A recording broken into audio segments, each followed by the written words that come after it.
hello लोगोफोर खुलुमबाय आसा खालामो नोंथांमोना गासैबो मोजाङै दङ नोंथांमोनखौ गासैखौबो चेनेलाव फिन खेबसेबाव बे समाव बरायना लागानो जाबाय दा आबादारिफोरनि थाखाय मोजां खौरां लोगोफोर पीएम किसाननिफ्राय अफिशियेलि जोंहा डेट फैबाय 20 इनस्टलमेन्ट फैसा सोनायनि जोंहा डेट फैबाय दे लोगोफोर दा जोंहा पीएम किसाननि अफिशियेल साइटआव बेवहाय बे डेटखौहाय फोसावबाय लोगोफोर नै नोंथांमोना बेयाव नायनो हागोन नै 20 इनस्टलमेन्ट पीएम किसान सम्मान निधि योजना बेवहाय 9.70 crore बारा आबादारिफोराहाय नोंथांमोना 2 आगस्टआवहाय पीएम किसाननि 20 किस्तिनि रांखौहाय नोंथांमोना मोननो हासिगोन लोगोफोर बनाली सेवाफुरि वाराणसि उत्तर प्रदेशनिफ्राय बेखौहाय फैसाखौ सोना हरसिगोन दै लोगोफोर बेवहाय दा अफिशियेल नटिस फैखाबाय नै लोगोफोर पीएम किसाननियावहाय 11थासो टाइमावहाय सोना हरसिगोन बेखौहाय बेवहाय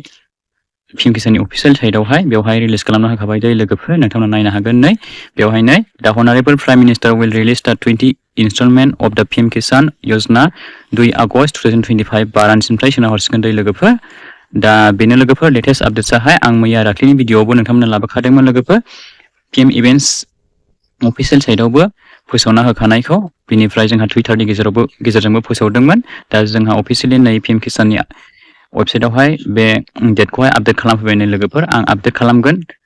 सम सफैब्ला होननानै बुंखादोंमोन मैया भिडिअनि गेजेरजोंहाय दा नै पीएम किसाननि अफिशियेल साइटआव बिथांमोनाहाय बे डेटखौहाय फोसावना होबाय लोगोफोर आपडेट खालामबाय दा नोंथांमोनाहाय गोजाम गासैबो मोनजोबगोन दै लोगोफोर दानाखै नोंसिनिखौ गासैनिसिमखौबो दा नोंथांमोना जा मोनो बेनो मोनबाय थागोन लोगोफोर 2000 खरि फैसाया बारायाखै दै लोगोफोर बिनिफ्राय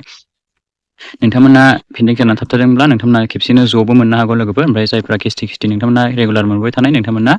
बेबायदिनो 2000 खरि मोनलांबाय थागोन लोगोफोर दा बेनोमोन लोगोफोर लेटेस्ट आपडेट्सआहाय नोंथांमोना बे भिडिअखौनो आं खेबसेबाव लाबोनाय जाबावबाय लोगोफोर नोंथांमोना भिडिअखौ हाजासे लोगोफोरनो शेयार खालामना होलायदो आरो गासैबो नायगिरि नोंथांमोनाहाय मिन्थिखाबाय जानांगौ लोगोफोर नोंथांमोना नेना थाबानो जाबाय नै 2 आगस्टआवहाय नोंथांमोना मोनसिगोन आरो लोगोफोर दा आबादारिफोरनि थाखाय बे जोबोद मोजां खौरां लोगोफोर दा हेल्पफुल बे भिडिअआ लोगोफोर दा नोंथांमोना बे भिडिअखौ शेयार खालामनानै होलायदो लोगोफोर स' बिदिब्ला लोगोफोर thank you for watching see you again bye bye and take care love you all